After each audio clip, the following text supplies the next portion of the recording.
তারা যদি জুলাই সনদ সংসদে 100% বাস্তবায়ন না করে, তাইলে জাতির ইতিহাসে এই দল জাতীয় বেঈমান, জাতীয় প্রতারক, জাতীয় গাদ্দার হিসাবে বিবেচিত হবে।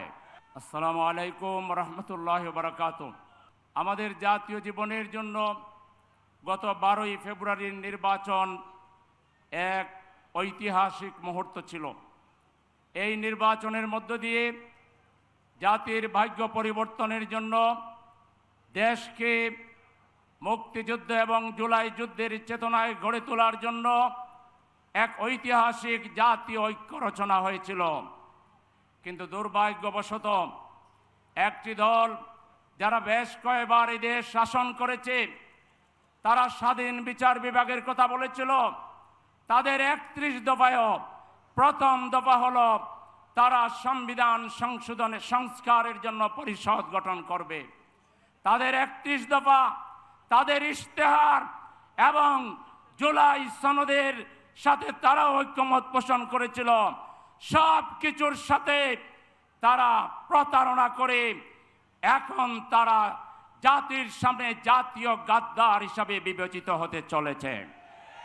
তারা যদি জুলাই সনদ সংসদে 100% বাস্তবায়ন না করে, তাইলে জাতির ইতিহাসে এই দল জাতীয় বেঈমান, জাতীয় প্রতারক, জাতীয় গাদ্দার হিসাবে বিবেচিত হবে।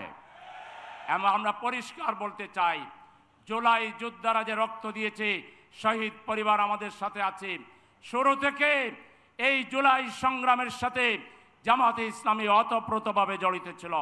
আমার এখনো মনে পড়ে, জুলাই মাসের 17 তারিখ রাত্রে 12টার পরে আমাদের সম্মানিত আমিরে জামাত আমাদের জীবন বাজি রেখে তিনি গ্রেফতার হতে পারতেন, ক্ষতিগ্রস্ত হতে পারতেন। মহানগরী উত্তরের একটি অ্যাম্বুলেন্স নিয়ে তিনি প্রথমে আবার বাসায় গিয়েছিলেন। সেখান থেকে সেক্রেটারি জেনারেলের বাসায় গিয়েছি, খুঁজে খুঁজে লোক বের করে একটি কথা তিনি বলেছিলেন, আমার কথাটি খুব হৃদয়ে এখনো লেগে আছে, যে দেখো এই আন্দোলন ভবিষ্যৎ কি পরিণতি হবে আমি জানি না। আমরা সবাই শহীদ হয়ে যেতে পারি, গ্রেফতার হয়ে যেতে পারি, কিন্তু এই আন্দোলনে যারা রক্ত দিচ্ছে, শহীদ হচ্ছে, আহত হচ্ছে, আমরা তাদেরকে বলতে পারি না, তাদেরকে আমরা দলীয় বিবেচনায় নিতে পারি না। এখানে যারাই আহত হচ্ছে, যারাই শহীদ হবে, ক্ষতিগ্রস্ত হবে, জামাতে ইসলামী তার জীবন বাজি রেখে তাদের পাশে দাঁড়াবে। এবং তিনি আমাদেরকে কতগুলো গাইডলাইন দিয়েছিলেন, হাসপাতালে যাওয়ার জন্য, আহতদের পাশে দাঁড়ানোর জন্য, শহীদদের বাড়িতে যাওয়ার জন্য। তখন আমাদের উপরে হুলিয়া ছিল, মোস্ট ওয়ান্টেড আসামি ছিলাম, ধরতে পারলে আমাদেরকে বর্তা বানিয়ে ফেলতো। আমিরে জামাতের নির্দেশে সেদিন আমরা শহীদ পরিবারের পাশে দাঁড়িয়েছিলাম। অন্তত ঢাকা মহানগরীতে যে শহীদ ফ্যামিলি আছেন তারা প্রত্যেকে সাক্ষী দিবেন, আমিরে জামাতের নির্দেশ আমরা অক্ষরে অক্ষরে বাস্তবায়ন করেছি।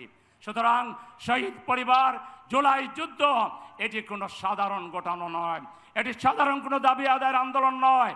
এই জুলাই সনদ যদি বাস্তবায়ন না হয়, বাস্তবায়নের জন্য যদি আমিরে জামাত 2 জুলাইয়ের আহ্বান জানান, উপস্থিত সবাইকে জিজ্ঞেস করতে চাই, আপনারা কি সেই আহ্বানে সাড়া দিয়ে মাঠে আসতে রাজি আছেন?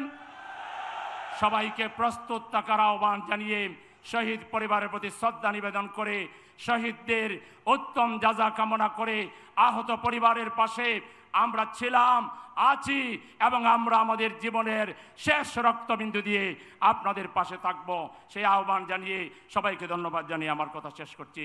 আল্লাহ হাফেজ।